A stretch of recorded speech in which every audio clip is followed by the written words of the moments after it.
Welcome back to our study in the two letters Paul wrote to Timothy. We are in the second chapter, in the second letter.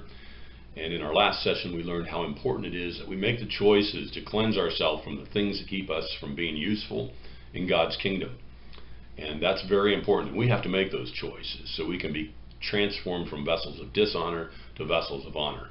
And so now Paul is going to give us that list here in verse 22 of things we can do that will help us become more useful in God's kingdom. Now flee from youthful lusts and pursue righteousness, faith, love, and peace with those who call on the Lord from a pure heart, but refuse foolish and ignorant speculations, knowing that they produce quarrels.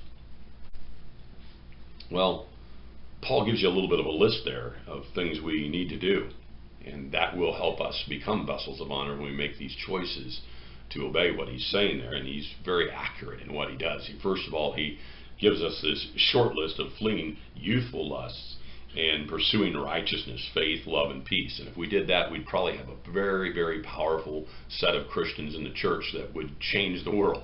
Unfortunately, not everybody adheres to this, and there's always that constant problem. A lot of people, as I read this the first time years and years ago, I thought of it very clearly.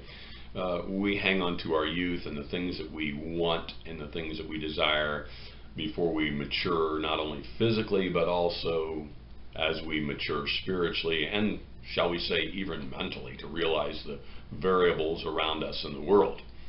And so sometimes we carry those things with us. And the word lust there, yes, it can refer to sexuality, but it also refers to anything that comes between us and God. We can lust after wealth, we can lust after possessions and things and tangibles, just like we can have the sexual problems related to lust as we typically think of it. But he says also to pursue faith, righteousness, love, and peace. Very interesting, because those fit into the fruits of the Spirit that he talks about later in the church when he writes to the church in Galatia. That's important.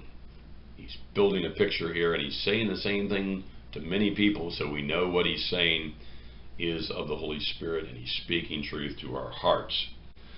And then he tells us that we should refuse foolish and ignorant speculations, because they'll cause people to get upset at each other. Well, when you look at this in the Greek, he's really talking about gambling, gaming. He's really talking about just wasting your time, taking chances you don't need to. And the only way we should ever take a risk really is for the benefit of God's kingdom. And that's a whole different, shall we say, paradigm to work in.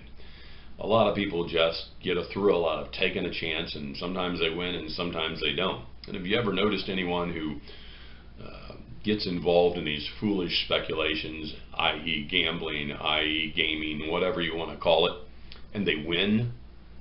Right away everybody's on top of them, asking them for money and things, and of course it causes real big problems. I recently met a gentleman who had won a lot of money in the lottery, and he said it was one of the worst things that ever happened to him. And that's exactly what Paul is warning us against, that we don't take chances on things that we shouldn't.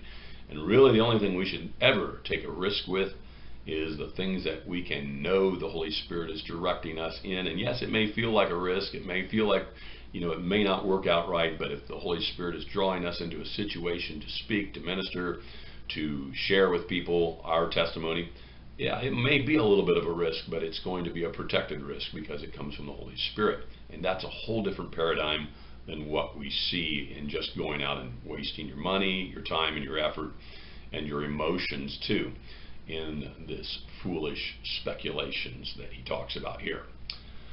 Well, we'll pick up there in our next session.